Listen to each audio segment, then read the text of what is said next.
Guys, it's Sade's birthday. We were just talking about Sade. It's Sade's birthday today. You see how that lines up? Happy birthday, Sade. Yeah, you picked the layup line. Is it no ordinary love or smooth operator? Smooth operator. Did we do that already? Did we do? Let's fuck do it. We'll run it back again. We'll run it back again like Eagles Giants. Okay. Well, I'd like to recognize Dr. King, whose birthday it was on Sunday. That's good. That's really good. Yeah. That's good. What are you doing for Martin Luther King Jr. Day? Podcasting. Yeah. Okay. Yeah.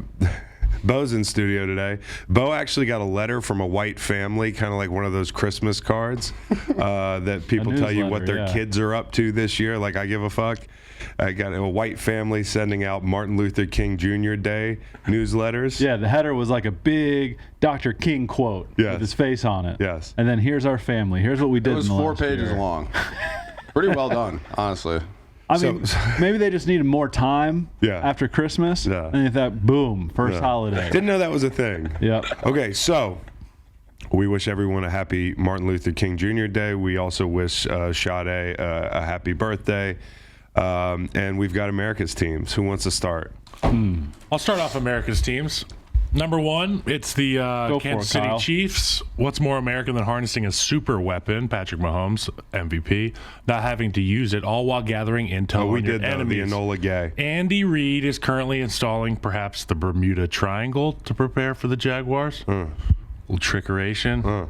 He worked hard on that. We talked over it a couple times. That's good. It's good. It is Number good. 2, the Jaguars. Truly a Rocky film we witnessed. We did. I mean, it was one after another, after another, after another, after another interception, and the guy just kept getting off the mat. I thought it was going to be like $1 Million Baby. It was Ended incredible, like but the protagonist doesn't die in this one. It was good. It was good. Did she die in that movie Well, at the end? Oh, yeah. She died. hit the stool. Spoiler, right? sorry. Who is Sade? She's a Save it. R&B singer. Save it. My dad used to listen to in our car. That's awful. Number 3, the Giants. Doesn't Daniel Jones kind of look like Clark Kent? Yeah, sure. When he plays like that, he does. Other times, he looks like he's a finance bro. Also, Saquon Barkley, I think he was born for playoff football. Oh, yeah. Get that motherfucker the ball and watch what he does. So the Giants are in America's team. Yes. Brian Dable. Number 4, the Bucks. TB12 saga. How's it going to end? I would like to see him go out on top. A lot of folks can't stand the Cowboys, so I put the Bucks on this list. Yeah, they're deserving. Number 5, Kliff Kingsbury. He is the American delegate in the Thailand region, in the Southeast Asia Thailand market region. this week. He's the big America's team out there, Yes. so let's keep an eye on how he fares. Yeah, that's great. Okay, I'll lead off with the New York Giants. You got Dimes, you got Saquon, you got Hodgins, Brian Dable, Coach of the Year. You survived the Slayton drop, survived the roughing the passer, 10 wins. What a delightful club. Good, clean game, no turnovers, 8 combined penalties. Giants are an America's team. They go to Philly on Saturday night.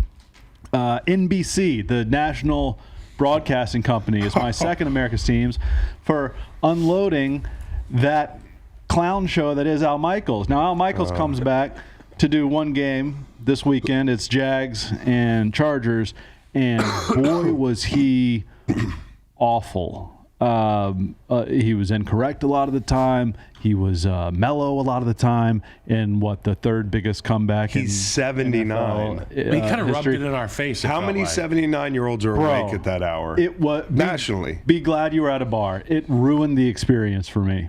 One of the greatest games. You should have been at Dirty Nelly's. I should have been. Tony But you Dungy. knew that. I give a pass. He's not an analyst. Yep. There's a guy unblocked. He's like, look at how physical this play is. Yeah. The dude's literally unblocked, makes a tackle. All right. Third one. How old is Tony Dungy? He's 67. Would you rather have Gus Edwards? Not Gus Edwards. Gus Johnson. Yeah. Or would you rather have Gus Edwards or J.K. Dobbins with the ball in the red zone?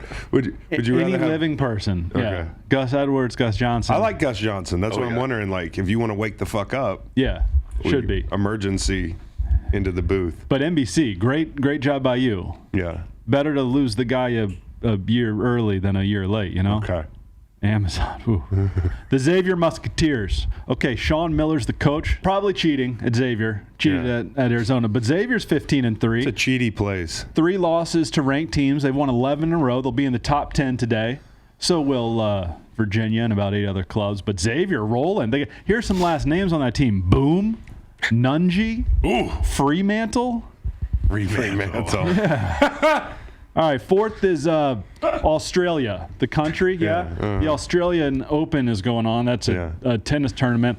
I'm kind of seeing it again. I'm seeing tennis again, I think. I think if I just stick to the majors, I'm okay. Check out what Nike is putting these cats in. Hey, Matt, Francis Tiafoe, Australian Open. If you could hit that, it's going to be a delightful morning for everyone. Australia, also a continent. Yeah. You got it. Check it out. This is what these guys the Nike athletes are wearing at the Australian Open. Damn, that looks dope. Yeah, so incredibly dope. Kind of 80s. My final, in a good way, America's team is the San Francisco 49ers, and I'll tell you why. The teams they could have faced in the NFC, and still could. Philly's excellent. Minnesota very capable. New York Giants hell to play. Okay, Green Bay's got Aaron Rodgers. They're in the mix. Detroit hell to play, and they're going to draw cheek Seattle, which played well in the first half, and now cheeks Cowboys or Bucs. Yeah, this lined up really well for Brock Purdy, who was a little shaky to start and then was on fire. Yeah. Prophecy could come true. He could be the greatest quarterback of all time. Giants, NBC, Xavier, Australia, San Francisco. Australia, the continent and the country, and used to be a jail. Big jail. I often point out. Yep. All right, number 5. Look out for Yannick Sinner in that tournament. Okay, good player. Number 5, San Antonio Spurs. They went back to the Alamo Dome. I thought that was cool. It was almost a misprint. They set an attendance record at the Alamo Dome. They went back to their old house. I'm glad they remembered it. Like they had the neon Spurs logo. It was the 90s. Greenish. I went to the Alamo Dome. Now, they got throttled by like 30 points, but it was kind of fucking cool for a night. I went to the Alamo Dome famously with Charlie Sheen. You remember Dad took me to the Alamo Dome to see Frank Bukowski play. There's a picture of you and Charlie Sheen and Frank and Dad. Yeah, it's a classic. I was like, did we hang out with Charlie Sheen? Did you hang out with Charlie Sheen after the game, Dad? You know, like I just want to know. Yeah, there's the cutout right there. Yeah, I was with Charlie Sheen. So the Spurs, I mean, I love the nostalgia, that whole thing. Number 4, the Philadelphia Flyers, John Tortorella, their coach. Has banned iPads on the sideline. Guys are playing fucking Candy Crush no more Saga. Screen time. Yeah, the first game without the iPads, the guy who used the iPads the most had a hat trick. Seems like science to me. I love that. Let's unplug. Number 3, I'm going to go with polygamist wives. I watched a documentary on Warren Jeffs, who's like a cult leader. Warren Jeffs. And he had like a couple wives. He had a few wives. And like literally at the end of the night, one of the wives goes down in the basement with her 12 kids, and the other wife goes upstairs with her other 12 kids. And I just want to say this: these are the hardest working women in America. We're condemning Warren. Yeah, we're condemning Warren. Propping up and we're propping up the wives who have to work really fucking hard. I'm glad I watched it with my lovely wife. It was a good learning experience. For her. You know, I got to take the kids to school. Take the kids to school. She's got to go downstairs with a kindergarten class photo and stay there until the morning. All right, so number 2, I'll go to the Jacksonville Jaguars.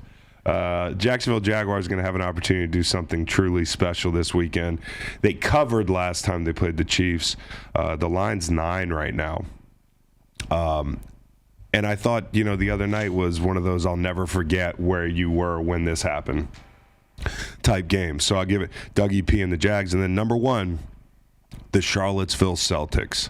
Ooh. The Charlottesville Little Celtics. As you know, this weekend, I took Beau to Waylon's game Saturday right before the 4 p.m. started. We want to get the juices flowing. He was like, hey, can we gamble on your son's game? And I was like, I don't know if that's a good idea, Beau. I don't really like that idea. But he talked me into it. And he was like, well, why don't you set a total? Last week, the Knicks, my son's team, played the 76ers. They lost 18-3. One kid on the 76ers scored 15 points. I actually sought his dad out and shook his hand. It was like the meme. Yeah. At first, I was like, hey, is that your kid? And he was like, fuck, are we going to, fight or something? I want to shake your hand. Yeah, it was me. I was like, no, that's the best basketball player I've ever seen. So I basically calculated the total based upon that game. I was like, well, this kid scored 15 points. Usually the totals are going to be single digits in this league. So I did Beau a favor, made the total 16. Yeah. This thing came down to the final 2 minutes. Wow. Final 2 minutes. Now, the Celtics carried me on the over. They beat Waylon's team 18-0. Hey, what's up with the Knicks? 3 points in 2 games? Spacing. Okay. Spacing. Gee. You know, Waylon runs points sometimes. He did a good job, right, Beau? Did a great job. He did. He plays hard defense. But, you know, I want to shout out the Charlottesville Celtics. Great effort. This is me being classy, congratulating the other team. I did not bet on a kid crying as a prop bet. That was Beau. Yeah. That hit within 4 minutes. Well, also, like, when We the were kids sitting on the side, I was looking like, that kid's crying. Is that kid crying? Well, the problem is, like, everybody's crowded in this gym, and Beau's like, he's crying. I'm like, yeah, he's bro, crying. not everybody knows we have a sports book going here. Yeah. Well, the other one. I also had Knicks -4. Yeah. That was just a gift. The Celtics, though, see, Yona's family was sitting right next to me. The kid had like 6 points. Yeah, and like 7 steals. Yeah. Family was going crazy, and I was rooting for him at first because I had the Celtics, you know. Yeah. And then eventually they started to score too much. So I was like, Yona, no, Yona. Yona's mom is sitting right next to me. So shout out to the Charlottesville Celtics. Those are my America's team. Good team. Your kid basketball game that we bet on, and some polygamous wives, and the Jaguars. Yeah. Maybe we do pare this down to like 3 in the offseason. Oh, God, really? After mine? Maybe. Well, Kliff Kingsbury made it in. Oh, Kliff Kingsbury, singular human being. The He's continent an of American Australia. Yeah, exactly. And the area of Thailand. I know. But this, this is a good part of the show. This is a good part of the show. This is when people get to peer into our weekend. When you reach, it's the best. When we reach, exactly. You don't want 5 teams on here. You don't want 5 NFL teams on here. Hey, that's not what Tyler Huntley said. You know what I'm saying? You know what I'm saying? That's good. You not hear reach. The fumble 6 joke? All right. That's good. Yeah. Okay. In other news, before we get into these games this weekend, there's one team that you've called cheeks repeatedly, the Seattle Seahawks, that may not have been supposed to be there. They're talking about the officials in that football game, the Rams-Seattle game. You had the running into the punter where I think Williams was pushed into the punter. He pushed him. DK, you had the poke and the personal foul. You had an intentional grounding that they might have missed. So they are looking into it. I don't know if they're done looking into it. They always look into it, and then nothing happens. They look into it. They tell the team, I'm sorry, we blew a bunch of calls. Like the Warren Commission. The Pac-12 sends you an apology in writing. The Warren Commission. Like a fucking Pac-12. Yeah. So keep an eye on that. Where do we want to start? Let's start with that Cheeks team. Sure. We can go in chronological order. Just 30,000-foot view. 5 great games, just like I said. There would be probably a 6-1 coming tonight. It was so much fun this whole weekend, like just being able to sit around. Saturdays, I know, are usually for college, but it's so much fun to watch the NFL. I love it. The spacing's great. I wish we had less games on more days. And I'm excited about Monday night. Yeah. You know, like you wake up this morning, you're like, yes. Surely we're done. This is better. No, than we're Christmas. not done. We get America's quote unquote team, even though they didn't make it this week. I think we might be doing a live watch tonight with some Cash App giveaways. We are. Are you going to join us? Yeah, I'm just, Are you going to join us? I will be joining. Can we get a verbal? I will be joining tonight. Go! Macon. Macon. Will I be joining? Yeah. Maybe. Come on. I'm excited. I'm into the live watch thing because it's like getting to hang out and do the barbershop talk thing, and you get to listen in. I mean, I've done it a few times with you guys. It's going to be great, fun. Kyle. We've done it for soccer, but let's do it for some We're fucking going to have football. so much fun, and I'm going to bet the Bucks. Okay. Me too. We're on the same team. It'll be fun. Boys. Fauche's definitely going to come in. We got an intern named Fauché. He's always on the other side. Dude's a legend. Yeah, That's my first time meeting him. Yeah, he's funny Team as Hicks, fuck. big day, big night. Yeah, What do you think? Maybe he's gonna like show up with a huge bull rush somewhere and Yeah. force a turnover. We're Akeem Hicks fans here. Yeah, he's a Big fucking Canadian massive guy. human being. Can we put my him and stories Vita on one together? of the screens? We do what? My How do you stories, feel about my that shows? when you walk in on Your Instagram story? Where's the double team My, gonna happen? like the stories I somebody's watch. got a back Guys, block we're having every two night. different conversations. The people at home. Sorry. So we got to pick one. He's talking about Instagram stories. You guys are talking about something The I'm else. game. talking about TV shows. If we could put Fleischman's in Trouble on one of the screens and then Bucks Cowboys on the other, Fleischman's in trouble. I'm into it. Yeah. What is that? Starring Jesse Eisenberg. Okay. Yeah. That's on my list. I'm excited to watch that. I enjoy it a lot. I'm I've too heard good in. things. Yeah. Okay, San Francisco, Seattle. Here's the thing. Brock Purdy still hasn't paid for a bad performance. And I don't want to. I'm not throwing salt. I mean, I'm the biggest 49ers cheerleader in this motherfucker. I had him in the Super Bowl. I had him in the Super Bowl. Bills and Niners. We're still alive. Okay. By the skin of your teeth. By the skin of our teeth. Yeah. But Brock Purdy has had a number of games where he's had little spells where he's thrown interceptable footballs. He's made some questionable decisions. He did that in the first half. Their offense just put so much pressure on a Seattle team. They had 9 quote-unquote real possessions. They scored 8 touchdowns on those possessions. So the margin of error was so slim. Seattle was trying to possess the football, and they were doing it successfully. Really, this game was in phase for Seattle until that sack fumble in the red zone. Yeah, they overloaded that left side of the football. Yep. And I'm sitting there watching. I'm sitting next to Big Cat, and I said, "Oh, overload. Somebody's returning." Yeah. Obviously, they get home. Jersey Jerry's like, "Yep, see that all the time." The Twist game stunt coming. changed. Like that was the game. The air was out of the tires for the Seahawks. And Geno looked awesome. DK was just like, why doesn't every team have a hulking receiver that can just run a 4-3? And well, just so people know, I'm not dogging Brock Purdy. I'm just saying the game where he throws 2 picks is coming. Will you be able to overcome it? Because in the first half, he wasn't great. Even the Jennings ball that put him up later in the game, people are like, great throw. I'm not being a stickler here, but ball placement, he could have got Jennings killed there. I mean, he threw him back inside when he had that corner stacked and the help was inside. And, it's just Brock's got to continue to be Brock. He can't press. He can't worry about it. And that's the beauty of playing in that offense, is it's such a forgiving offense, and there's so many opportunities for open dudes.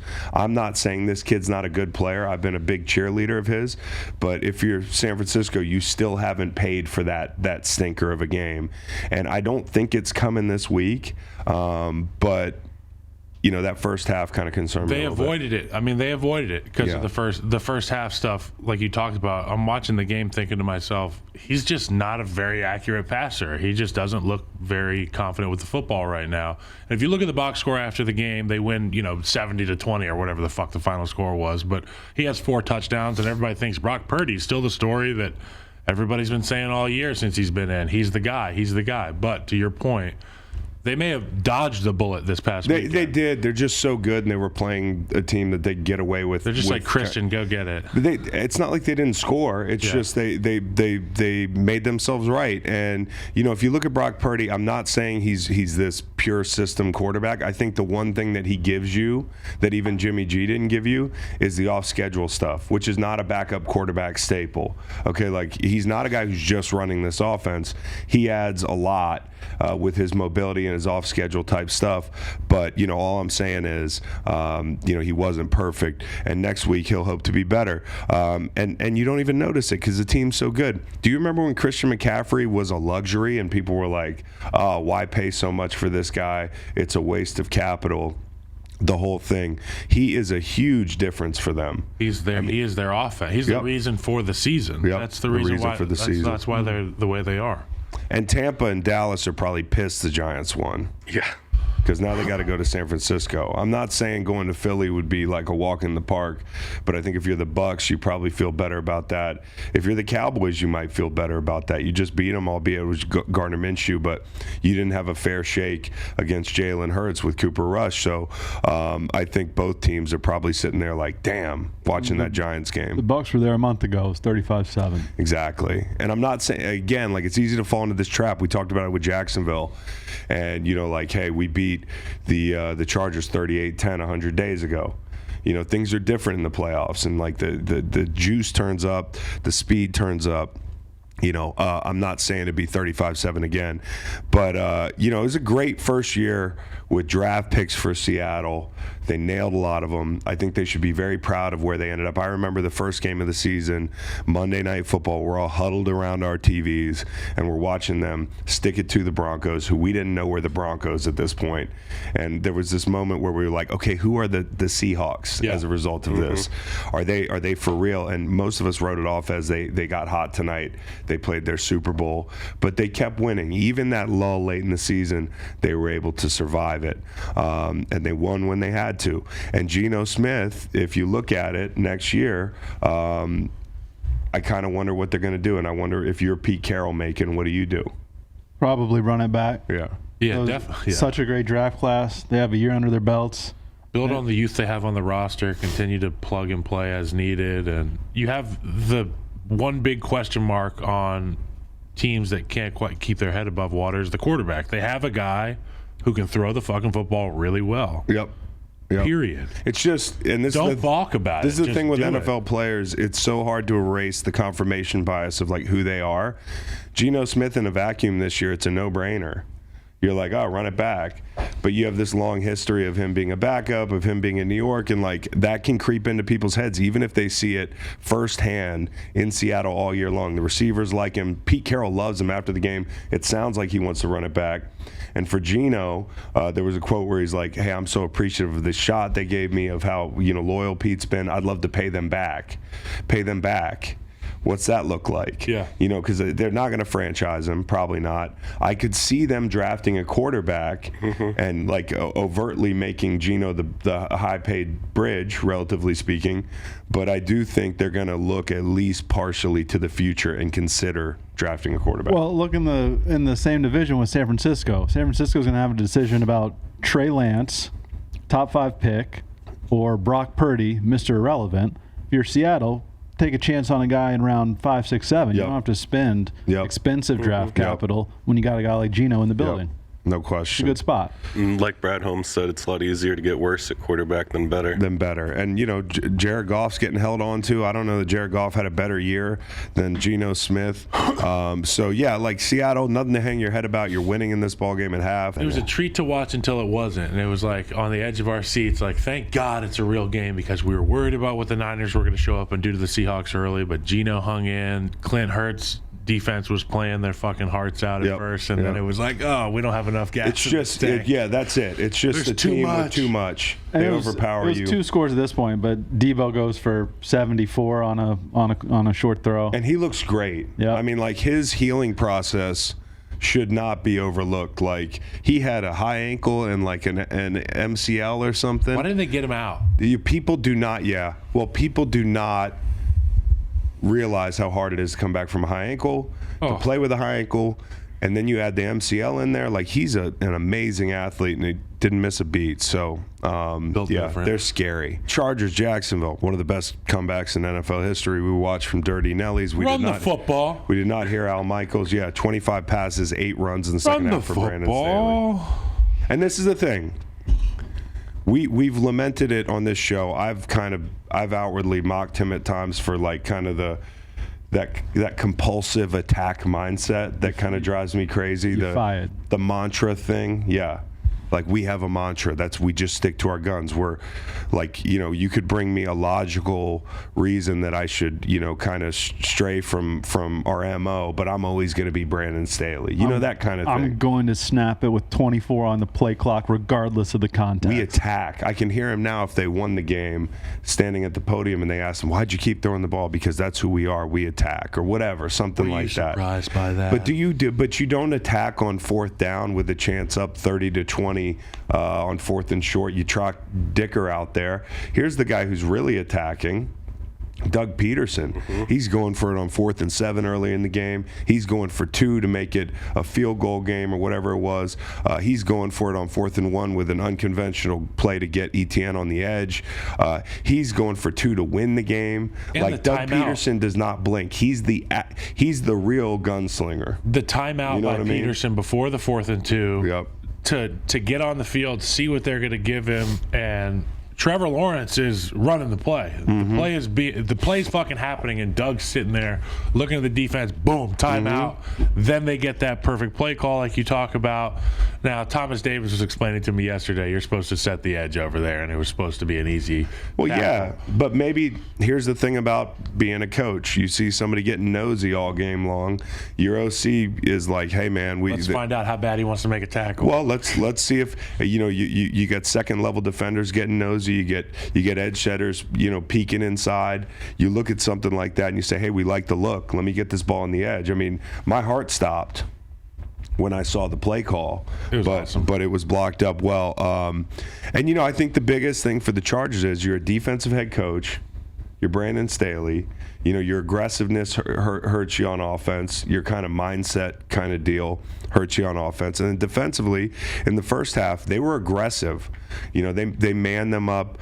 They ran cover 1 on second down a lot. In the second half, they were cover 3 a lot more. They were off more. Ingram played great, and you got your Giants jersey on. Mm-hmm. Ingram made some linebackers look really good. And Samuel was great in the first half, but he busted a coverage. He jumped the dig in the second half on one of the touchdowns. And then later, somebody busted on that Jones touchdown. So, you could have made them earn it a lot more than you did. And it just felt like at the end of this game, the Jags were taking free money. It was like the Chargers got tired, long plane ride, short week. I know you're going to say they played guys, and that's why. But, I just think the lack of aggressiveness and kind of the attrition of the week got to them. I think it does reset. Once you hit that field, Chris, and you can probably attest to this, Beau, as well, when you hit the field, doesn't matter how short the week is. That's in the past. Once your helmet goes on and you put you're in the moment here. Yep. I think that watching Trevor Lawrence go through what he went through as a competitor, you throw one interception, they're like, hey, fucking forget about it, man. Go out there. You throw 2 interceptions, it's like, hey, let's just be smart. You throw 3 interceptions, your day is over. That's the magic number. You throw 4 interceptions, the sky is actually falling. Yep. And for him to come back out and have a pep in his step and figure out new ways to get the ball down the field. You saw him using his legs more in the second half and taking advantage of his athleticism. I'm happy for Trevor Lawrence. I'm really happy for Doug Pederson. You texted me the prayer hands. You're like, unreal. And I was like, what did I miss? Oh, it's just like the game in general. Yeah. This is beautiful to watch. Yeah, it was good too because I had Jags +3. But also I was happy about Doug. Trevor Lawrence, Doug compared him to Brett Favre. I think in that he has no conscience. Hopefully that stays in the football field. But that's what they always say about guys. Hey, it's like they hit him with the Men in Black. Yeah. Yep. And he just forgot about the first half, and he went out there and picked apart soft coverage. And your buddy has a bunch of kids. He's like Warren Jeffs. Yeah, Warren. Yeah, not quite. Yeah. Not quite. Did you Trevor almost went. Don't comp me to Warren Jeffs. Trevor almost went TB12 with the Surface. Did you see? He almost did it. Yeah. He didn't let go of it. Yeah. He was getting consoled. I think it was after his 3rd pick. This is a monumental moment for Trevor. People will never forget this game, even if it ends next week for them. Jags fans will be talking about this game for a long time. Chargers, this is franchise altering because, and in some ways, maybe it's better. It's the best thing that could have happened. Because they win a game, they might go and they might beat Kansas City. Brandon Staley stays there. I'm not saying they're going to fire him necessarily, but I feel like that's definitely on the table now after what happened. Week 18 was fireable. Week 18 was fireable. This is certainly fireable. I keep checking Twitter during the show because I think he might get fired any moment. I feel like Monday morning, and it's 7 a.m. over there. Yeah. I feel like Monday morning is the right time to do it. It's a holiday, though. Tuesday, That's right. Can't fire a man on Dr. King Day. And another big one, yeah. Another big one is Trevor Lawrence goes to the Waffle House after. Yeah, just like you and me. Awesome. Saw that. So Trevor Lawrence, his stock is skyrocketing in my Shout out book. to some guy drunk at the Waffle House who thought Trevor Lawrence was a hot chick until he turned around. Actually, this weekend we were Drunk as hell. Like, look at that blonde over there. We were at Dirty Nelly's. Like, man, the back muscles on that lady. We were at Dirty Nelly's, and Beau went up to a guy to see if we could get one of the seats next to him. Excuse me, miss? Yeah, he said, excuse me. Yeah, excuse me, miss, which first off is antiquated as hell. You shouldn't miss anyone. Miss me with that, dude. Yeah, you shouldn't. We gotta retire excuse me, miss with the with 2-lane jokes. Not in the same way. Excuse me, miss, bad. Joe burrowed his way forward. Yeah. Well, then he put his hand on the guy's shoulder and said, excuse me, miss, you just had great hair. So maybe I was just trying to big dog him a little bit. What did he say? He ignored the fuck out of me. Okay, sure. Yeah, so he came out on top of that one. You want to cancel something? When they say on the broadcast that the ball has been blown dead, We have to cancel that nomenclature. What, that the ball's dead? Yeah. You don't like anything dead. That's so funny, Kyle. You really are sticking to this bit of never dying. It's like, if Trevor Lawrence... Kyle's deathly afraid of death. I know. Trevor Lawrence throws 4 interceptions and they're not dead, the ball's not dead. You're right. Yeah, it's a good point, Kyle. Now, I'd talk about a spot in this game. Sure. Jags get a stop. It's 24-0. And the Chargers punt the ball. Ball hits the cat in the helmet. Yeah. Chargers recover at the 6. It's 1st and goal from the 6. They get a yard. Yep. Herbert misses Keenan. Airmails a wide open play Keenan of the Allen. game. And that's the difference between 31-0 and 27-0. Jacksonville scores right before the half, 27-7. And then 10 minutes in the third quarter, it's 27-14. You see the path. Oof. I thought that was huge. 1st and goal from the 6. You only get 3 points, and you miss a wide open Keenan Allen. Meanwhile, Al Michaels is like, oh. Yeah, he's just not even Herbert, Allen, incomplete. Well, and he airmailed it. And, I don't like blaming quarterbacks for big comebacks, right? And this one's going to be hard to get over for Justin Herbert. Like, think about the mental aspect of this thing. Like, his life just changed forever. You're never going to not think about this game in a certain light. The only way to make this better is to win a Super Bowl. Change for Trevor. Did you see Emmanuel Acho on social media? I mean, he is just... He was quite literally in the streets of Los Angeles screaming for Chargers fans. His account... Don't ever say my name again. His account has just plummeted. He's a heel. It's like Mama Apple got after him yesterday. Yeah. Ooh, he knows boy, it. Did she? Yeah. He's Skip Bayless. He's doing the Skip Bayless He's Skip thing. Bayless. But it doesn't work as well in this generation. No, it doesn't. Skip Bayless is here because of the last generation. Okay, so Al Michaels' sleepy-ass calls. I mean, his muscle memory is just Thursday Night Football, so I almost don't blame him. The game-winning kick was snapped lethargic. back. Well, the penalty, up. I want to play devil's advocate. The penalty kind of put him in a bind. Yeah.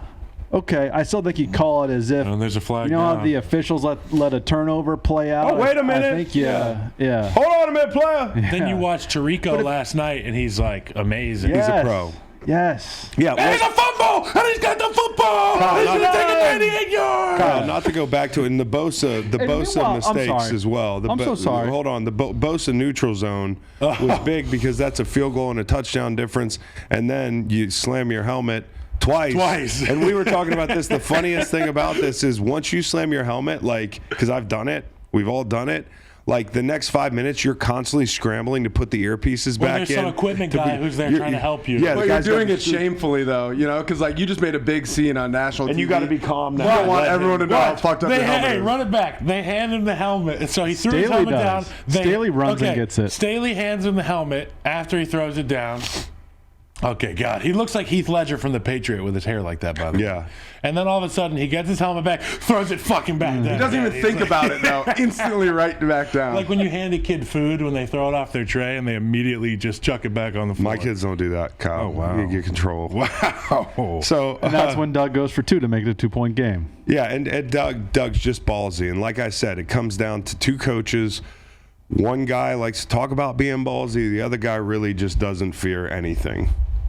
It was awesome. It sucked, and it was awesome. Yeah. So we've got Buffalo, Miami. That was the early game yesterday, which did not feel like a Sunday, but it was Sunday at 1 p.m. Listen, the only reason the Dolphins were in this game is turnovers. Mm-hmm. And I'll say this about the Bills. This is what scares me about the Bills. We're going to talk about Cincinnati in a second. If you look at the power struggle in the AFC, you feel good about the Chiefs. I mean, you've beaten them. Although I think it'd be a different ballgame the second time around without Von Miller. Cincinnati's now down another offensive lineman. So, Cincy, who was just probably going to beat you on Monday night. It was early in the game, but they were driving up 7-3. I just felt good about that matchup for Cincy. They're a fundamentally different team if you play them again here. And you do, and that's why the line is 4.5, I think, in Buffalo. 4 at this point, yeah. 4. And some people think it should be more points, but if Josh Allen doesn't take care of the football, this is what happens. And the first 3rd and 5, one of the first 3rd and 5s of the game, he fumbled on a scramble. It did not lose the ball, and it's just like, here we go. There's the John Brown interception, which I think is partially on John Brown. He kind of stops running. Mm-hmm. There's the Cole Beasley interception, which is he's forcing it into a tight spot, doesn't take anything off it. ball and defender get there right at the same time. So, like, not a drop, not an errant throw, but maybe not a risk you take. I don't know. But the big one is you come out of half, and on the sealer touchdown, you see the free runner, put the ball away, right? You got to be – I think Josh's biggest struggle in his head is compartmentalizing the difference between, okay, in this very moment I have to be He-Man, and in this very moment I have to just take care of the football. Yeah. And that can change in one play, and in that moment you got to take care of the football. Now, credit to Mike McDaniel for moneying this thing up, but there were a lot of turnovers, returns, stuff that kept them in this game. There's a lot of cool plays, cool schemes that we were seeing from Mike McDaniel, getting the ball outside and getting blockers out in front. Just looks like such a fun offense. It's the same thing when I'm watching the Niners. I know we're not talking about the Niners, but just good offensive minds. Yep. It makes for good watching, especially if you're a lineman, and I know Beau will say the same thing because it's all about blocking schemes and matchups and they make it hard. Yeah. Getting bigs on littles. Exactly. Yeah, and the Dolphins drops hurt them. I think we're going to look at this thing in the offseason, and the Dolphins didn't lose because they couldn't score. The Dolphins lost because they can't play defense. And, that's kind of been their MO all year. And so there's going to be some changes there defensively from personnel standpoint, from scheme standpoint, because they just can't be as aggressive as they like to be and continue to give up big chunks in the passing game. The delay of game on 4th and 1 really killed the Dolphins. They're driving to take the lead or tie the game on a field goal late in the game. It was destiny for them to beat them. 4th and 1, got to have the plan. Delay a game. 4th and 6, Skylar Thompson's got to throw the ball. So I think, for all the good they did in that one moment, McDaniel you don't have a play lined somebody up. in the headset was very convicted that they had gotten a first down. And that's why there was a delay in getting the play in. No way. Yeah. Oof. That's tough. That's a oof. Yep. Who said that, McDaniels? McDaniel said in his headset somebody was very convicted that they had gotten a first down. That an official had signaled first down.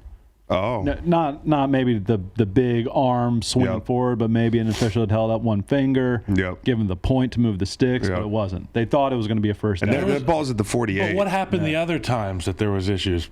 Pre-snap. Yeah, and they had. You know what I'm saying? Yeah, they had issues. Because I know they're on the road. I know it's a third-string quarterback and a young head coach, but the play calls are universally decently long. Quarterbacks are used to hearing these play calls every day. They know them, so they should be able to hear them one time, relay it to the O-line, get on the fucking ball, and go make a play. I think the noise up there was pretty solid. That place was rocking, man. And it's different than Tua taking the field on Sunday night or whatever it was, packed house, and Skylar Thompson. He hasn't played in an environment like that. Yeah. So hats off to him and the Dolphins for even being in that situation. Played tough as shit. And Jalen Phillips is a hell of a football player. Him and Josh Allen dapped up after the game. These two guys are aliens, and they're going to play each other for 8-10 years in the same division. And, Allen's going to be checking for Jalen Phillips every time he gets under center or takes a snap out of shotgun. Where's this guy lined up? I just wanted to shout him out one more time. He's had a hell of a year, and he's fun to watch. He was disruptive. Chubb had a sack. I know they've been waiting on him, to make a play, strip sack at that. And he made a play. It almost turned into a big play, but they were able to hop back on the football. And I think that trade's looking pretty good for Denver. Reed. So little victory for you guys. You had to do it. Let me note one more play that changed things, especially for 13.5-point bettors. The Khalil Shakir drop. Big drop. Up 17-6, about a 50-yarder. You probably go in 24-6. That game's totally different. Drops it. They have to punt. Then it's a Miami field goal, a Buffalo pick, a Miami touchdown, and then ultimately a Buffalo field goal to make it 20-17 going into halftime. And, man, I had one of my bets was over 40-yard touchdown. Oh, so you had the Diggs bomb that doesn't end in a touchdown. Then you had Shakir, and I'm screaming at him to get up. Little did I know he didn't catch the ball. He had another big explosive later, but he did. That would have changed the entire game. Yep. Because that would have been too much. 24-6. Yeah. And then they have good field position to set up their next score to tie it before the half. So. This is the thing about the Bills. They can survive this against third-string quarterback. You cannot survive, these lulls that they have. They had them against the Dolphins in the first game. They'd be, dynamite for a quarter, and then they'd be really pedestrian. And, when you mix in the turnovers, that's the way teams are going to beat you. And so that's what worries me about the Bills, is just that consistency. And next week they'll play a very disciplined and ball-aware defense in Cincinnati. God, they play hard, too, that Cincy defense. Yeah. They fly fuck around. Let's talk about the game of the week, as promised. Giants, Vikings. Man, you're a Giants fan. You never would have imagined being here. Oh, no. I mean, look at this thing. Andrew Thomas panning out remarkably. He's playing great. Daniel Jones, let's pay him now. Saquon Barkley, let's pay him now. Dexter Lawrence, he was a game wrecker. The last possession, Dexter Lawrence fucking put Bradbury in a baby Bjorn like twice, dude. It was incredible. Like I'll just stay here for a second. The third down, there was 6:15 to go. The Vikings have the ball. They're down. Second down, Kayvon sprints out of the stack, makes a play for 2-yard gain, and does the gritty. He plays with passion. Look at me move. Yeah. Look at me. Okay. And then 3rd and 12, Giants rush 4, and Lawrence and Williams, they're there. They force the incompletion with 6:15 to go. The Vikings get the ball back at the end of this game. The first play, a lot of people look at that second play. Thibodeau sets up the 3rd and 12. They force a punt with 6:15 to go. The Vikings get the ball back with a chance to win. People are talking about the Dexter Lawrence sack and the roughing. The first play, there's a pile of bodies at Kirk Cousins' feet. So it's in his head. Second down, you get the sack. And then the next fresh set of downs, that was the play that on second down, Lawrence, go back and look at it. He put Bradbury in his pocket and forces the throw short of the 6 on 4th down as well. I mean, this guy was a fucking one-man wrecking crew. I mean, he was so dominant. I wanted to shout out the D-line and your draft picks. They're playing well. That's what I was going to say. Tip of the cap to Dave Gettleman, who I think every Giant fan is happy he's not in the building, but the personnel's a personnel, and he picked him. Well, what that tells me is you needed the coach. Right. This is at the NFL, man. Scheme, coaches, there's a certain percentage of players that are so special, they'll be transcendent anywhere. Is it a quarterback or a coach-driven league? I think it's a coach-driven league. Yeah. I think it's quarterback. I mean, like it's a conversation you can have at the same time. But I do think you could have a quarterback without the coach. Mm-hmm. Look at the way Daniel Jones is playing under Dable. Look at the variability in people's play. Most players, there's a 5% of the NFL or less that's like, these guys are fucking good anywhere. And then most people are in the middle. And there's some people that have no shot anywhere. Yeah. Peter Mang. No offense. Peter Mang. But like Daniel Jones looks infinitely more.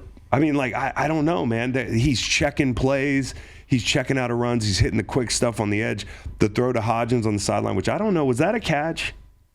They called it a catch. It was a catch. He had two feet in bounds. I'm not arguing that. But did he have possession of the ball with 2 feet in bounds? Yeah, I think You think so? Yeah. Okay. And they hurry up and they get in. But no, I really do think Zadarius Smith on that play is just walking Neal back, and Jones feels it. He bails out the side of the pocket, delivers a strike. Like, this guy he's taking care of the football. And I said in that first game, they had 18 yards of play first quarter. They were moving the ball. Daniel Jones had 2 of his best games this year against the Vikings.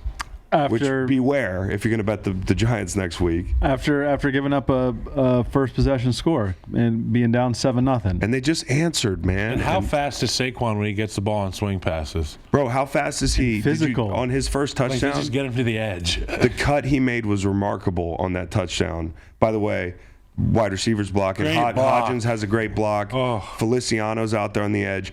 But Saquon makes a cut. And Dexter Lawrence has he had 8 pressures yesterday. By the way, Leonard Williams had 7. Not to forget about him. He has the most pressures in the zero technique alignment by 21 pressures. Okay, second place has eating 8. centers. 29. His food pyramid looks like James Bradbury's at the bottom where you're supposed to have like whole grains and shit. And then so Lucky Charms. anyways, talking about Daniel Jones and these guys, like they just, and Saquon, he makes that cut on the touchdown and goes from 0 miles an hour to 100 miles an hour faster than anybody in the league. That's what makes him such a scary guy. He's so good in the tackle box. He's good on the perimeter. And then he's good at turning what should be a 22-yard gain into a touchdown. He's multiple players in one. Yeah. He like shape shifts all around the field. And you could tell that he wanted this. Oh, yeah. Like he'd been waiting for this. Oh, yeah. There was a lot of pent up. The only thing that was weird to me was Brian Dable after the game, kind of shrugging off Daniel Jones' performance. It was good. It's good. And I'm a big Dable fan, but fuck, call it what it is. Celebrate a little Unless you think this guy's like going to get arrogant on you from hearing his press clippings. He just played the game of his life. 300 yards passing, 2 touchdowns, 70 yards rushing. We all saw that stat. It's like he's the first player ever to do that. I'm always threatened by people that are smarter than me, and yeah, I feel like maybe Daniel Jones is smarter than a lot of people, and they might be threatened by that. Too smart, don't pump him up too much. There is something to that. Also, they rode him like Secretariat in the second quarter on that 20-play drive, dude. They go to the sideline. They go to commercial after kicking that field goal. I know it's just 3, but those guys are gassed still like 5 minutes later. You know how tired Minnesota must have been? Some of these drives, and Daniel Jones' run game was such a big part of it, He's in fabulous shape. Yeah, he is in good shape for a guy that doesn't look like he's in good shape. And one thing that I realized is he had 51 yards at one point after a big rush to the right. And, 51 yards total on like 8 rushes at that point or something like that. And I thought he ran 51 yards just to get 7 on that run. And he had to run around a crowd of people and then get hit on the sideline. Barely avoid a big hit. That's the dangers of playing quarterback like that. He rarely makes the wrong decision, pass game or run game. It's Mike Kafka. Incredible progression. Kafka, who's going to get talked about. I mean, like he could shoot right up there. Southside guy, grew up with Kevin Backey and Matt Conrad. Shout out to Backey. He went to Northwestern, had a great big head of hair. Big Pokemon collector, NFTs as well. But he's doing a great job, man. The only thing, like Hawkinson balled out. You're going to have an answer for Goddard. If you're the Giants, you're probably like, God, we got to see these guys again. But this can tap fully into their us against the world kind of thing. Like, playing the Eagles. Oh, maybe underdog mass. Yeah. I mean, I just feel like we should send some underdog mass to East Rutherford. I don't think so. Ojulari had a quad injury. You got to watch out for that. And we got to talk about Kirk Cousins, who played fine. He played fine, dude. But he doesn't have a yellow line on the field like we do. Well, he don't have a yellow line, and he don't have a yellow line. O'Connell after the game was like, "Hey, maybe there's some plays that could have been better. We did, despite having 3 eligible guys past the yellow line." He said that, who were open. Kirk, in his defense, although there's no defense, throw the ball, he's going to get sacked. Yeah. And he said, he goes like, listen, I just wanted to keep the ball in play, this, that, and the third, but maybe don't be looking at Hawkinson 6 yards short of the sticks when Dexter Lawrence runs over your guard. That's take a gamble elsewhere. It also just shows how quick his trigger was due to pressure. On the crossing route. Yeah. And they snapped it with 1 second on the play clock, so he was rushed. What, snapped it with one second on the play clock? There's so much of that He's rushed. The rushers can see there's 1 second on the play clock. They're getting off the ball. It's such an unceremonious way to end the season. And all those close games they won, the 1-score games, they lose one in the playoffs. It's just you can't script this shit. If you run it back here, Matt, the thing that's really tough, particularly on an O-lineman, obviously the quarterback's reads are rushed and they have to make all their pre-snap stuff. But for the O-lineman, when the clock's running down, all players see the play clock. D linemen are watching the fucking play Some clock. of us are. And when it goes 1, 0, you guys are rolling into your start. Mm-hmm. Yeah. Particularly the 2-point stance guys. Yep. And if you look at the jump, they're getting here. I mean, it's a great jump, but it puts you at a disadvantage as an lineman. Yeah, not the best call. I mean, not the best call, but well, actually, probably the right call. I don't know. You're saying there's guys open. Yeah, I'm putting it on Kirk. I'm putting it on Kirk in the offensive line. And he said that's the hardest loss I've ever taken.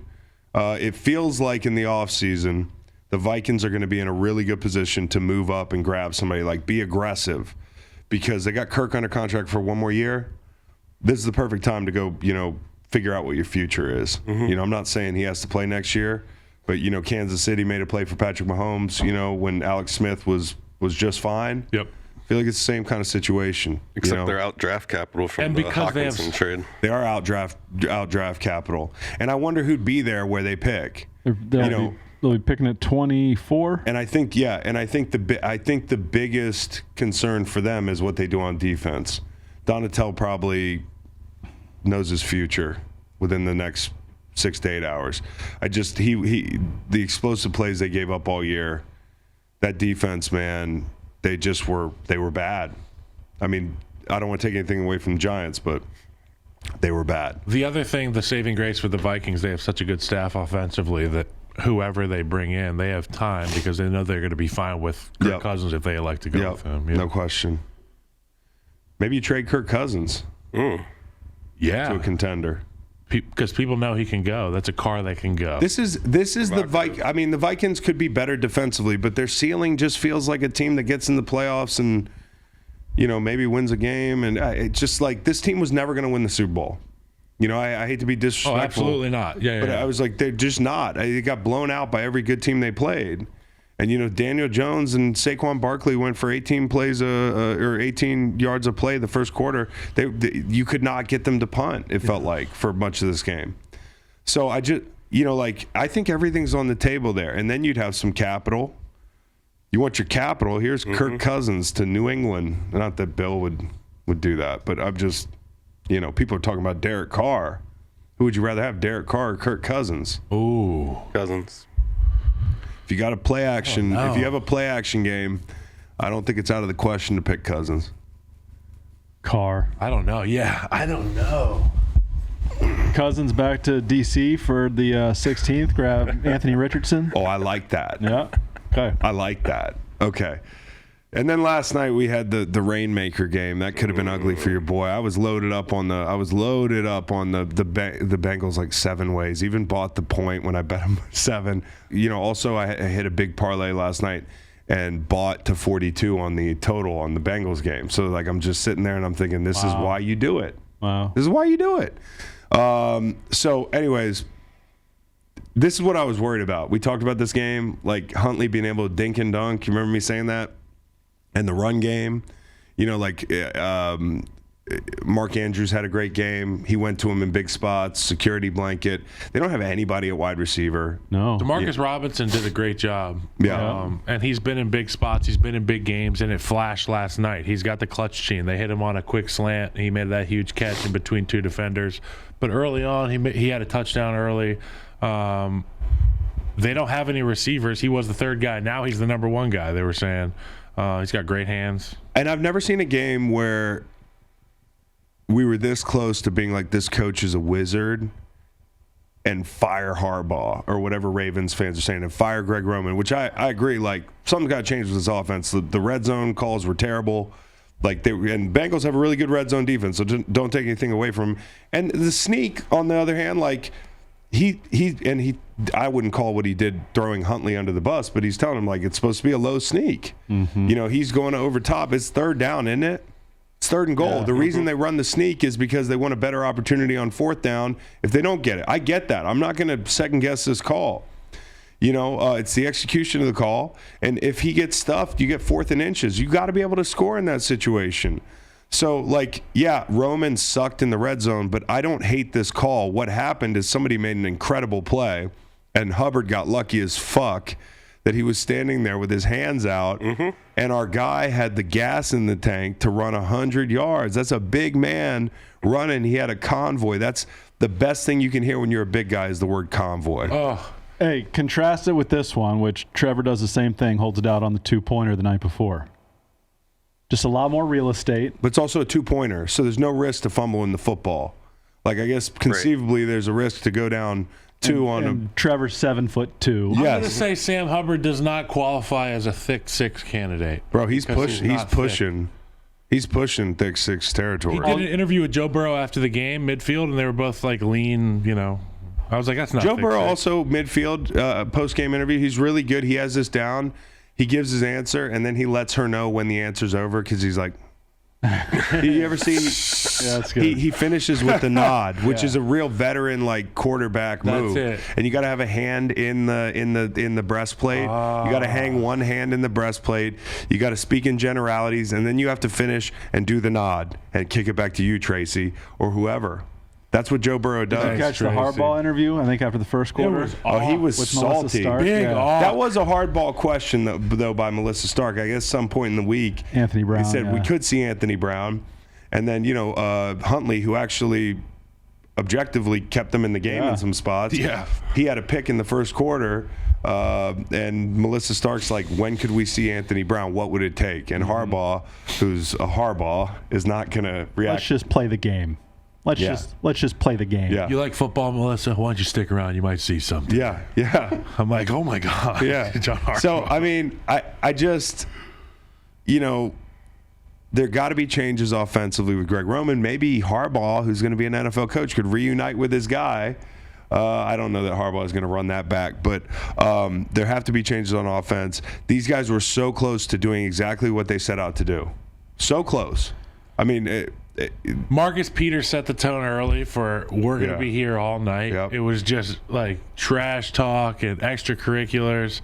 And clearly Jamar Chase and the Bengals had been prepped that there was going to be some shit after the play, because you could see Jamar Chase walking back to the huddle. I don't want to deal. I don't want to even acknowledge you. And Marcus Peters was like, no. Yeah. well, it was just like 2 weeks ago, they caught a ball in the end zone or whatever, was incomplete, and Roquan Smith just like full speed. He's walking at 5 miles an hour and walks right through one of their receivers. And people are just like, what the fuck? Like, Roquan is really soaking in this Ravens thing. It's the Ravens, baby. But I just love that, like, he came right over from Chicago and he's like, I can hate these guys. NWO. He put all black on, like Sting, like and Hulk those Hogan. guys. And he was like, they started playing heavy metal music. Yeah. So. Hey, Dobbins was excellent. Yeah, just didn't get the ball enough. Another fucking Greg Roman special. And he got the ball to pick up that first down with 1:08 left, and then Baltimore lets it run down to 33. This is the only problem. Okay, like not using your timeouts, running your offense, I'm fine with it. I was thinking of you as they were driving and they were going slow, and I was thinking to myself, I just lauded Mike Tomlin for this a couple weeks ago. Like, we don't need to hurry. We want the ball last. We're not going to panic. But the problem was getting the ball to the 18 with 1:10 to go, and you snap it with 35 seconds. Yeah, they huddled. Yep. Like, that's the problem. Have a play there, and you can keep doing your slowdown thing. But you also had 2 timeouts, so you can use one of them. Yeah, use one, but also, like, I think one of the worries for them was like, hey, when we've gotten down the red zone, we've had a lot of problems. We're gonna get stopped in the low red. We need to keep timeouts for that situation. So if I'm, John Harbaugh, as soon as I get to the 18, we have a second play. Yeah. Okay, and it's going to be in the air. And it's not like this was Huntley's first game. It wasn't Josh Dobbs. Huntley's been playing for a month. And Huntley's been in big spots. I mean, he almost beat the Packers. You remember they went to overtime, and they decided to not go to overtime or whatever it was, went for 2. But he's been in big situations. Which they totally would have done again here if they had gotten to the end that's zone. what I was expecting. Yeah. Ball's not getting back in Joe's I hand. was petrified. There's no way ball goes back to Joe. I was petrified. So, and we haven't even talked about Lamar. Not in the building. He's not in the building. Now, if you hear some of the comments after the game, guys are like, I don't think you realize he's at 50%. Like, if you see him walking around the building, he's just limping. Now, if he's taking a dive on his teammates for his contract, I think most of them are not going to give him those quotes. Like, I do feel like he's hurt. Would it be something if it were the Super Bowl that he might play with? I don't know. But I do think he's hurt. I also think there's an angle of it that's like, hey, like when it, in doubt, I'm not going to play. Part of me really wished that the Ravens would have won, because I wanted to see how this thing played out if it was still a viable playoff contender. Would have played out with me doing one of those $11,000 bets that risking $1.4 million. Yeah. Did you see that the other night? Yeah, that's a shame. I was thinking Mattress Mac. Well, no, this was definitely not Mattress Mac. This was some drunk or coked up white guy in New York that was spending his parents' money. I'd love to do a research project to find out who he was. I want to know exactly who he is. Where he is. Because, hey, buddy, how bad did you need that $11,000? Now you need $1.4 million. Oh my! Like, just incredible. The guy bet the Chargers money line. They're up like 27-0. So he bet 1.4 million. He risked 11 grand. He risked 1.4 million to win 11 grand. Why? He would have walked away with $1.411 million. Yeah. Yeah, you're right. Yeah, the way you think about it. Yeah. Well, I don't know if he has that money. That's the thing. Well, it was he might have a debt no honest man can pay. It was it was one of those other. He had the money in his gambling account, but who knows who he might owe funds to? Yeah, really good song. Seems like an arm and a leg situation. So, and the big thing for me is the Bengals are now they're now, I don't know what the word would be. Dinged up. Well, yeah, they're just, are they fatally flawed now? Not to allude to death, Kyle. Are they fatally flawed? You know, they have 3 linemen down. The backup who came in for Jonah Williams had not had a good year. Carmen looked fine. Carmen looks maybe like an upgrade. Clemson Tiger. A lot of times he got folded up, Jonah. He hasn't played tackle though. He's been playing inside, right? You know, and we see things all the time where guards go out and slide out there, and you know how fucking hard that is, Kyle. Yeah. That guy kind of stepped up there. I thought. It's an opportunity. You know, like when you were a little kid on the school bus, did you ever say, if something happened to this school bus driver, I'm going to be the guy that saves this? Like you used to go through those scenarios. I'll jump up and take the wheel. Some people are fantasizing about like saving people in heroic situations. So if a tackle goes down, you become the opportunity. You become the opportunist and get a chance to go out there. So you're going to play. You're going to take your punches. One thing you know as a guard that tackles always say is throw your hands, use your hands. You're going to see guys maybe do things that they've never done in their career before for the first time in a game. And it's like, oh, you're a tackle now. Ninkovich they'd slide Yonda out to tackle sometimes when somebody was hurt. And like, you'd be like, what the fuck is this set? Yeah. It's just so different. Like your set when you went out to tackle was different. Like you set like guards. Like it's just, it's hard. You know? It can be hard for us if we're not prepared for it, you know? And I think this kid, you know, like Jonah Williams, high draft pick, sometimes those guys are playing because of, you know, like the pick or money. And well, he's an SEC guy. He's seen these types of rushers his entire career. Well, how's that second round pick, right? First or second. I think he was all SEC tackle. But the point is, like, they might have him just slotted in. You know, sometimes they're like, this guy is the guy who's going to play this year. And no matter how bad he plays, he's our guy. So he's our guy. And maybe this is a situation where you hate to see Jonah Williams get hurt, but this could be an opportunity for this other kid. But for Joe Burrow, it's more the same. Our parents drove us to school in cars. We didn't ride buses. That's true, but he went to Henley for a second. Went to Henley, went to Western. Yeah, Western, you were driving yourself. No. No, he went to. He was definitely on a bus. Okay. Yeah, there was a. I stand corrected. I was a bus kid. You know what's cool about Jackson Carman? He got the rep on the kneel down right before halftime. Cincinnati got it back for one snap. Get on the field. Got on the field. It's great. Got in his stance. Did a little stutter step. Put his hands up. Nobody was there, but he got comfortable. Walk through rep. Yeah. That's going to be the one rep. to watch. Now playing Buffalo. Buffalo has some good rushers. They don't have a Von Miller. You know, Rousseau's a nice rusher. They've got more. It's more like strength in numbers with them. Their Von Miller is Leslie Frazier because he can dial up a plethora of things. You got Milano attacking you like a fucking suitcase of knives up the middle from any gap. A, B, C. It's going to be a tough deal for them. It's going to be a tough deal for them. I mean, I'll be interested to see how Joe and the group respond. But it's better for them. Like last night was an emergency. You know, you're down Kappa, you're down Collins. You don't think about another tackle going down. You find yourself in this fucked up ball game. Now you've got a week. You know, just take a breath, get to our corner. To go lick your Bengal paws. Like in a fight. Yeah, go lick your Bengal paws. You know, when you get to your corner in a boxing match, you just take a breath, and I think that can happen for this team. Put some Vaseline on your eyebrows. Yep. Okay, mentions. Oh, I love these. Miller Lite mentions, guys. We got plenty of time.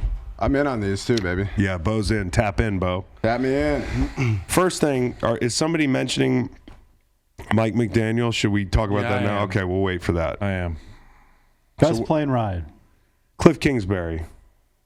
That's a good call. I mean, think about it. Like, far though, yeah? Long? Yeah, but very few people ever say, like, truly, I'm following my heart. Like, all the Instagram reels and all the memes that people post there about, like, following your heart, put yourself first, be happy. It's okay to do what you want. It's okay to do what you want. Fuck the consequences. There's people calling him about OC jobs, and he's costing himself money because he wants to go party in Thailand. And I don't, you know what? Guy's been with Kyler Murray for 2-3 years. I can see Chris doing this. Do you really believe it's a one-way ticket? I do. That gives me high anxiety. From Entourage shit. When you have head coach money, you can afford to book your flight the day before. He's single. Mm-hmm. You're single. On the way home. If I was single, I'd book one-way tickets everywhere. Like, there'd be who's to tell me when I have to come home? You wouldn't have a home. He doesn't have a home. Yeah. That's another thing. You'd have a house. I want to bid that beautiful house of his in Scottsdale adieu. Yeah. That's a real shame. Somebody's going to buy that house. I might buy it. Is that how that house will be vacant? Super Bowl week? Yeah. Wow. We should at least reach out. Yeah, we should. We have an Airbnb right now. Would you go if we had Kliff Kingsbury's house? Yes. What if we just get in contact with Kliff? We could do that through Ryan Russillo. And get him on green light. We should. From Thailand. Yeah. From Thailand. He's just got a sat phone. Yeah. Just for no reason. Jurassic Park phone. We'll leave 3 cases of Miller Lite in the fridge. They have cell service in Bangkok. Nah, but fuck it, dude.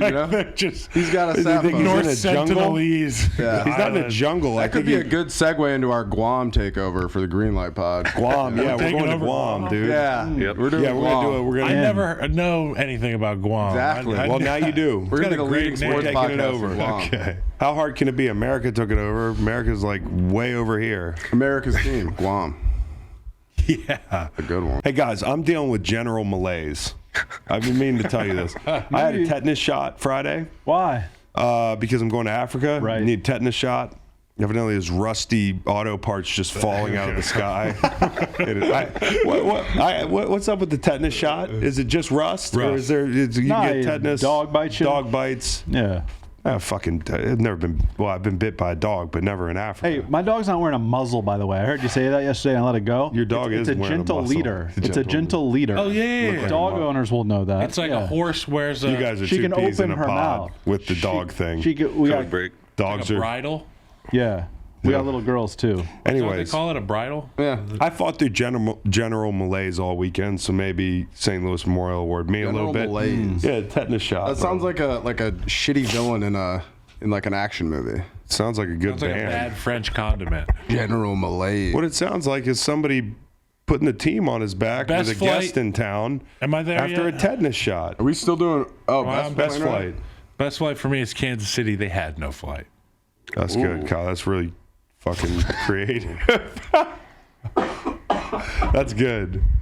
Beau Allen, best flight. Yeah, not a lot to work with here. I said Giants. That's you right. know? That's the right answer. I mean, I like the Kliff Kingsbury take a lot, Chris. That was kind of beat me to the punch on that. I like that. We were talking about that. But Giants, got a fucking nice win in Minnesota and not too long of a flight back to New York City. Fuck it. I kind of wanted them to put all the chains on Daniel Jones. Yeah, that was the one thing. The Twitter account did. Twitter account I'm was glad they feeling didn't. itself last night. A I'm little glad too they much. didn't. Yeah, as you'll know, Minnesota. It's in the middle of the country. It's not as far over there as you The think. Midwest, they call it. It's further right. west than you think, It's too. further west. Yeah. No. It's more east than you think. Yeah. Depends on what you think. Yeah. Well, Get out of my fucking head. Beau and I are in the same garage. Oh, Longs, by the way, if y'all were like, one of y'all's a sick corner, Long Island. Oh, That's pretty good. That's good. And we'd be white, just like everybody in Long Island. Right. All right, who's got the worst plane ride? I'll start that off. I got a good one. This one's going to get snatched up, so I want to fucking jump the gun here. Jump it. The fucking Chargers. Yeah. I mean, come man. on. That long flight back from Jacksonville, it's probably dead quiet on there. Your season's over. You gave it away. Your head coach is probably going to get fired. Probably a dead man walking. Throwing helmets. Sorry, Kyle. And not only that, there's a lot of guys on that team who are questioning their standing on the roster next year, and they all want to play with Justin Herbert, and they all want to live in LA, and they all want to inherit the new head coach. But a lot of them don't know. The FOMO on whoever goes to Houston from LA is going to be crazy because somebody's going to end up on some shitty team, and Sean Payton's going to come in and swoop them up. But here's the problem: if Sean Payton comes there, Those boys are going to be doing a training camp. I heard about Sean Payton's training camp. Yeah, exactly. So there's a little bit of a trade-off. You know, you're really excited about your cool new stepdad, but he gets the belt out every now and then. I didn't want to go there. We got fly on the wall now? Yeah. So my fly on the wall will be any nighttime beverage serving establishment in Thailand where Kliff Kingsbury is going to be. I want a fucking GoPro on that guy. Yeah. I want to know everything. That's good content. I want microphones. We should ask Kliff if he wants to put on a GoPro for Greenlight YouTube. See what he does with the open-ended vacation he's taking. Hop onto the live stream. Oh, God! Fly on the wall. Yeah. Somewhere in Phuket. Didn't need to see that. He's having sex in Thailand. Well, that's why you go to Thailand, like a bro. meditative it's like sex yoga. tourism. A lot of the whole thing. Is it? There's a big sex tourism industry. Yeah. It is known for that. Spinners? Lady You ever heard boys? the phrase spinners? You want to know what so they spin all the way up and they go down, just fucking. We'll get that on the. Who is they? We'll get that on the GoPro. Who is they? Tune in to the Greenlight GoPro, Kliff Kingsbury, to find out more. You got Kliff. POV You got Kliff. Air raid. I got a good fly on the wall. Kingsbury. I want to be a fly on the wall. Wait, I didn't get my worst plane ride. Nobody's given their. Have we given worst plane rides? I haven't. I thought everybody just agreed Beau. Chargers. So Yeah. if you have a different it's all one, go Chargers. ahead. No, you got a good one. Let's hear it. It's all Chargers. So Well, Baltimore Ravens was no party. We'll just mention. No. shorter flight. Yeah, really close to winning that game. They're used to flying home from Cincinnati. With Worst plane ride, now. Seattle players that are flying home to Florida. No, that's Delightful. what do you mean that they're going to Florida? Like after they Like pack the all their season's shit over? up, season's over, like having to travel Kyle, across the country. that's No, good. I feel like there's a little bit of That's relief there. You get to go home. Yeah. It's good. That's a good flight. Good flight. Booking vacation. No 5-hour flight is good. You can't convince me otherwise. Fly on the wall. Bosa family group chat Yeah. in the locker room. Well, You know, like his mom saying, like, it's all right, honey. Like, you know, like you should have thrown your helmet. And then, like, you know, Nick's probably fucking. They're all probably gassing him up. What's that group chat look like? biggest you know? fly on the wall Emojis? is how they decided who to go to whose game, who went to what game. Because you got one game at 8:15 in fucking Jacksonville, and you get Nick Bosa, who's the younger brother, so they're definitely gonna like pander to him. They probably went up. They probably went up to his game. Why don't we dig into that a little bit? I just want to see what his reaction would be. They were definitely up at Nick Bosa's game. Like, Joey, we watched on TV. That's why he slammed his helmet, because his parents weren't there. Dad! You don't love me, Dad. Yeah. So, I think that's a pretty good one. I'll give you a hollow man, possibly Sean McVay. We're jumping all over the place. Yeah, I like it. So, hollow man, possibly Sean McVay. I have a theory that he really wanted to jump ship and he didn't get the TV job he wanted. And now he's got to go back and coach the Rams. I think he'll get any TV job he wants if he does. I don't know I about was that. kind of thinking that too, Chris. Fly on the wall, the Rams front office, because like Aaron Donald put up a mysterious little former Rams. He's going to play next year. I think he's going to play next year. They're like, what the fuck? Some intern came in. Their social media department came in. Their front office like, hey, Code Red. Aaron Donald retire? DEFCON or- 5. DEFCON Are all 5. these He's not retiring. Aaron Donald's not. There's no way he's done. I'm just going to say that. But is he done in L.A.? I think he's done in L.A. I think a trade is in order. Is there a Prime TV? Maybe Prime literally. Is there a Prime TV Probably that. seat open? Probably that. No Herbie? Probably that. 1 year deal? I don't know. He's cut but out for I that just feel like that I was so broadcast. sure McVay was gone. Yeah. And everybody knew what he was going to do. And all of a sudden he's like, oh, I'm good. I'll come back with no draft capital and all this shit. Mm-hmm.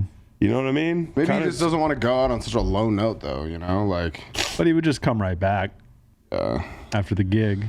Also, fly on the wall. Who does the NFL want to play the Niners? Because in the NFC right now, look at how fucking beautifully they have this thing lined up. Eagles, Niners, Giants. Like, these are the teams of the 90s, dude. These are like the charter-ish kind of franchises with big markets and like storied franchises. Like, do they want the Cowboys? Yep. Who's Roger Goodell rooting for? They might want the Cowboys, but they also might want Tom Brady. You know, like if you're Roger Goodell, who do you want to play the Niners this coming week? I think it's Dallas. You got to say Dallas. Dallas, San Francisco. We've seen that movie with TB12 so many times. There's Yeah. people that have been waiting decades to see this from the Cowboys. And we just saw that movie, and it was 35-7. So if Dallas looks good Monday night, I think they'd be all over that. They would love that. I have to do a fly on the wall, right? Yeah. Yeah, you do. My fly on the wall is the Kansas City Chiefs roster in Overland Park, hanging out, watching the Chargers game. They don't want to see Justin Herbert. There's no secret there. No, yeah. Chiefs don't want to see Justin Herbert. No. They are the happiest people this week. Even on a bye week, they managed to get even happier. I remember I said that Chiefs fans are in denial that that's the case because they've beat him a few times. That's a dogfight every time they play. Don't want to play him. Yeah. Okay, viewing party. We got a viewing party this week. I wish I could sit on that plane with Odell Beckham Jr. and I want to know what happened before everything. That's the bottom line. Tell me about your night. If he was fucked up, if the stewardesses, what's the plural? Flight attendants. Steward eye? Yeah. Flight attendants. It's the plural of stewardess. If the steward eye were rude to Odell Beckham Jr. and harassed him, then I'm fine with the rant. I'm fine with the whole thing. Was there another incident, or did he just rehash the first one? I couldn't stand the rant. I missed this. You couldn't stand the rant. It was just the film from the first one. Why was he? Okay. Why didn't he have pants on? Well, I don't know that he didn't have pants on. He might have been. Sometimes when you sink down into that first class seat, You're right. your pants can change. Your pants can kind of go down a little bit. You might have seen a little of his boxers. He was asleep. He had just come from the club. Is that a crime? Maybe he didn't have a seatbelt on. Wake the guy up. And He tried. Well, you don't know how hard they tried, Kyle. The police came on and they were like, "What are we doing here?" You know what I'm saying? You're team stewardess. I'm not team Flight stewardess. attendant. I'm not team stewardess, but I'm team get on the plane, put your seatbelt on, and fucking pass So out am I. until you land. But we've all had bad days, right? Even on my worst day, I buckled And how my bad did his seatbelt. day get? He had to spend $40,000 on a fucking private flight somewhere. Allegedly. I would sue. Allegedly. I don't know would if he sue. did it. I'd like to know if he did it. I think he did. That's my new viewing party. So my viewing How party he was got just, to L.A. my viewing party was, there's so many people on that plane. We can't get whoever was sitting next to Odell Beckham Jr. and do a hit for TMZ. Boom, boom, boom. I was on the plane next to Odell Beckham Jr. His pants were on, and he was just sleeping peacefully. Right? Yeah. Boom, boom, boom. Grainy ass interview.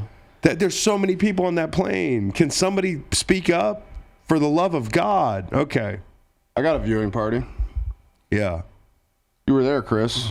Dirty Nellies. What a fucking time. a great bar. Macon, you would have loved it. They had Yeah, it all. no, man. I was there. They had a fire inside. They had steel tip darts. He's been they there. Had He women just- that knew how to gamble. Yeah. We were talking. Well, that's not something that is even noteworthy. True. I didn't know how to gamble. Of course they know how to gamble. Well, They're smarter than us. You think there's zero chance that guy that laid $11,000 and risked $1.4 million did not. There's zero chance that person didn't have a penis. that is a dude bet all the way. Yeah. All the way. These two gals were on the over. yeah, There was one of them on the Chargers looked good for a while. they were good. They Yeah. were teaching me. I don't fucking know. But anyway, Dirty Nellies. Yeah. Spot. Yeah. With a U. People were chanting EAGLES Eagles when the kick went through for Doug and the Jags. Brought out a shot of whiskey that was, whew, Yeah. a couple shots. Yeah, that was a good viewing Use party. a shot of whiskey right now. Okay. up. How about Chalky viewing party. Sean Payton, second half of that game. yeah, Excited? phone calls. Do you put the Denver Bronco prep away? I'm thinking phone calls. Like there's phone calls happening, text messages. You seeing this? Congratulations. Yeah, I'm seeing this. Yeah. Don't have to move. The Hollow Man that wasn't. You mentioned the convoy. Yeah.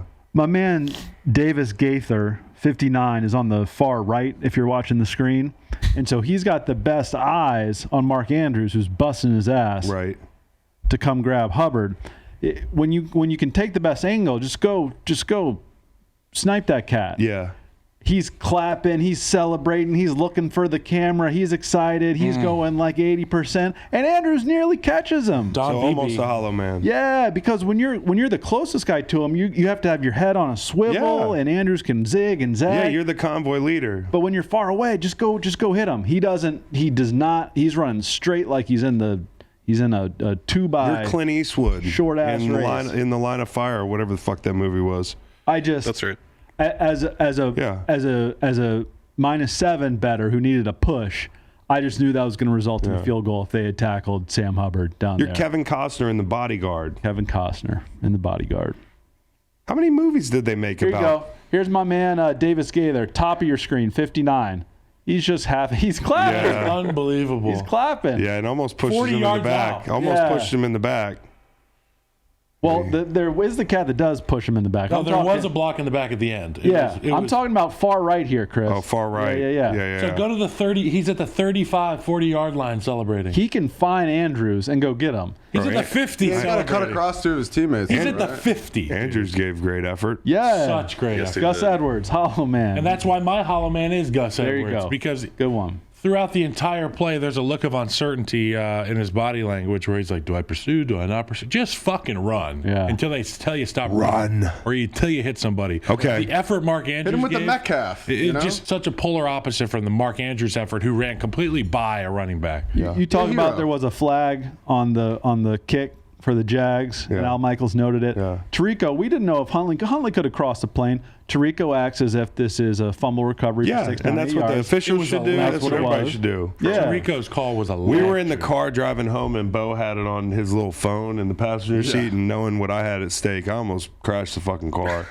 Distracted driving is a problem. I got a good hollow man here. A lot was made about this, but Michael Bandy, second-year player from San Diego, who was a wide receiver that was on the practice squad for the Chargers, got called up and kind of missed his chance, man. Like, he had a chance to be a hero in the playoffs. And just San Diego guys, probably a Chargers fan growing up, and then he kind of got put on blast after the game too. Yeah, he got used as kind of like it was that they ran that play that was for Mike Williams, and he didn't know the play or whatever. Yep. Probably never got that play in practice one time, but. Well, because he got hurt. Oh. Hey, Reed, you want to run that statistic Brandon back? Staley. Dumbass.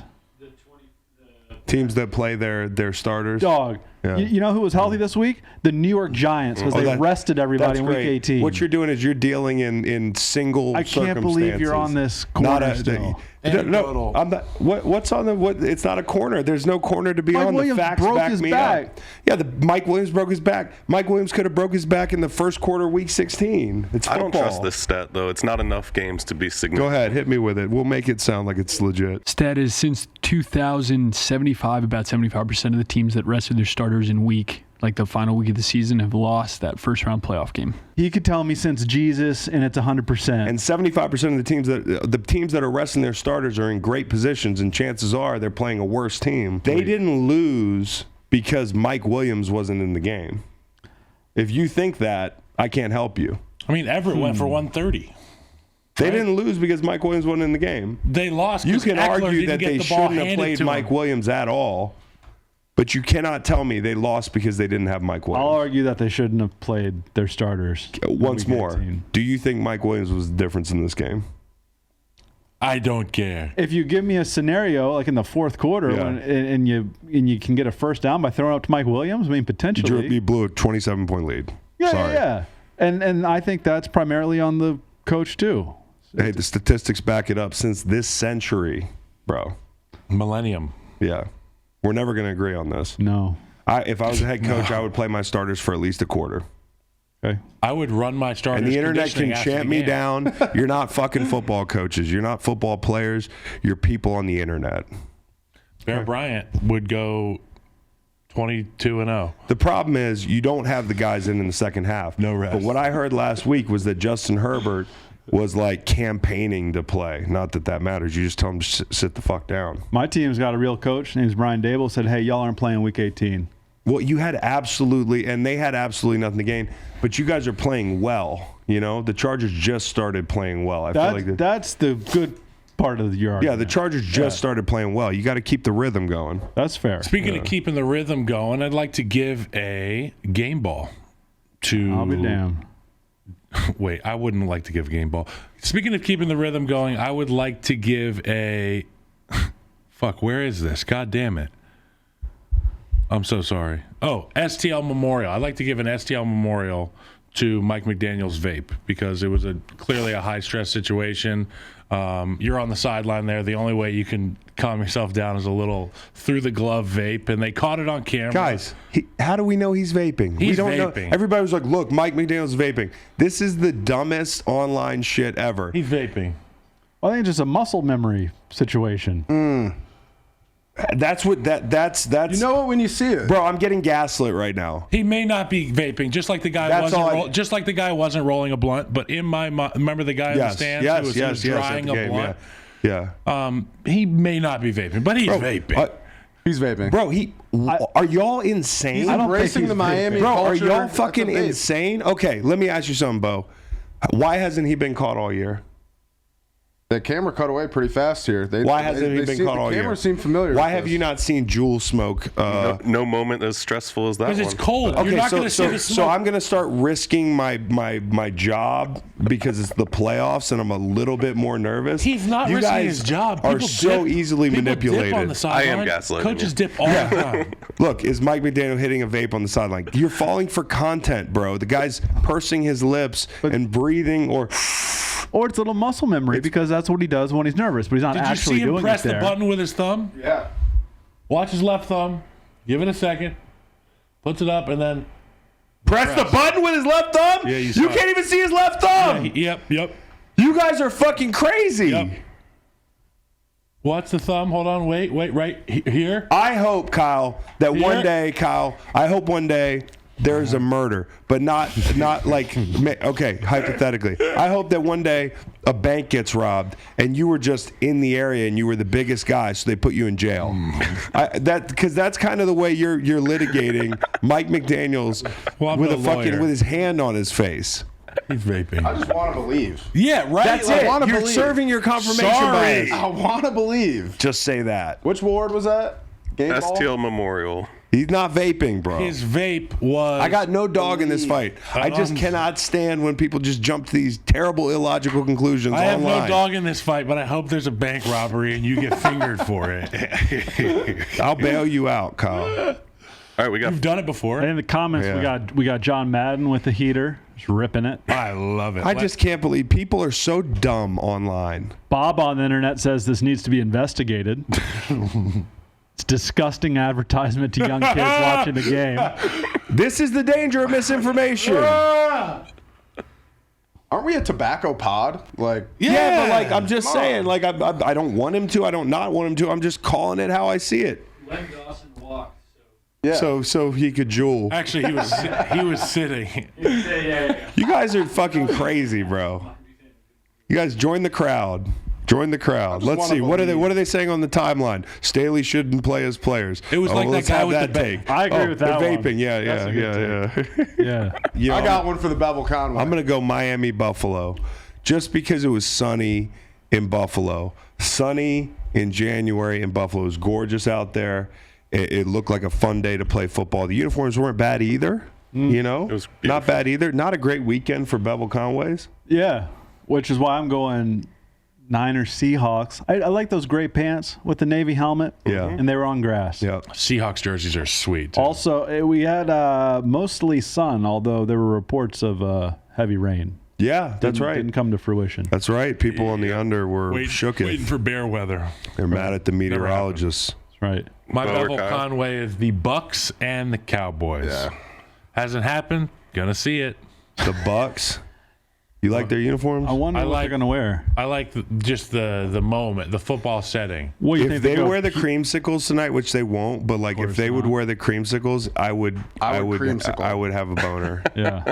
Like Cowboys. Just the moment. I mean, you think about the Cowboys faithful and all the Dallas Cowboy fans that are waiting for this moment. And who stands in their way? The underdog, but it's Tom Brady. You play these mentions loose. I like that. Whether it's America's teams, you're like, I'll give it to an individual. Yeah. You're like, this is a big game tonight. How about Bethel Conway? Well, I just think it's going to be great. Gonna be a spectacle. The Cowboys jersey's classic. Yes. Well, what Tampa could do is force Dallas to wear the blues, which they don't like to do. Tampa could wear white. That's interesting to me. Oh, and the Blues, yeah. Ugh. Yeah, those are Oh, bad. Tampa could wear white. I could see that. It would look great. I love the white Tampa jersey. But you don't like the Dallas blue, do Bevel you? Conway. I like Dallas anything, honestly. Hey, we got to give out a game ball before Rich Eisen calls me. Can I bevel Conway quick? Yeah, real go ahead. quick. Celtics, Knicks.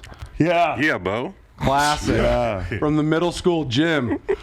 Awesome. Some nice dim lighting. People, a lot of people roll I really around hope trying this to catch doesn't some get balls. back to Chris and I were people sitting with- on some folded up gym mats on the side. Yeah. Nice. Yeah, I sat on some experience. gum. Game ball Daniel Jones. Game ball Daniel Jones. Daniel Jones. I'll zag. Game ball Dexter Lawrence. Great. We can give a game ball out from each game. Game ball Defensive game ball. Christian McCaffrey. Christian McCaffrey. Game ball Logan Wilson. Trevor Lawrence. Sam Hubbard. And in the second half, Christian Kirk. Game ball Greg Roman. I like Logan Wilson too. That was a Game ball fucking Sam sick Hubbard. play. Taylor's up there. He's like, "Where are you, Greg? Thank you for all that terrible play calling in the red zone." Asante Samuel. Asante Samuel, almost a game ball. Yeah. You know how much that sucks for him? He could have had a playoff game ball, remembered this game Yeah. all fondly. He's probably drawn on that one. Probably the himself. only one that had a good flight back. Up Yeah. there. Yeah. Seriously. Okay. Searching his name on Twitter. Guys, is that the pod? It's a podcast. Good pod. Good to see you, Beau. Yeah, thanks for having me on, boys. Hey, one more reminder for the people listening. Tonight, hop on Greenlight on YouTube, Greenlight Podcast. Kyle, myself, Dr. Fax, Beau. We're going to need a bigger couch. Bacon. Macon, maybe. In spirit. Yeah. In spirit. And Hey, Reed's holding. The interceptions. If somebody gets a pick, Cash app. give us your drop us your cash app. Rich Eisen's calling me. Drop us your cash app. We made a bunch of people money this weekend. Trevor Lawrence made a bunch of people money this weekend. I ordered a cappuccino. I think it came out a latte. Listen to the full podcast on Spotify, Apple Podcasts, and other podcast streaming platforms. Wherever you want to get the podcast, you can get the podcast. Pretty simple.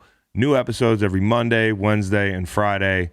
Don't forget to like and subscribe for more content. Podcasts get pretty wild. This is real tame.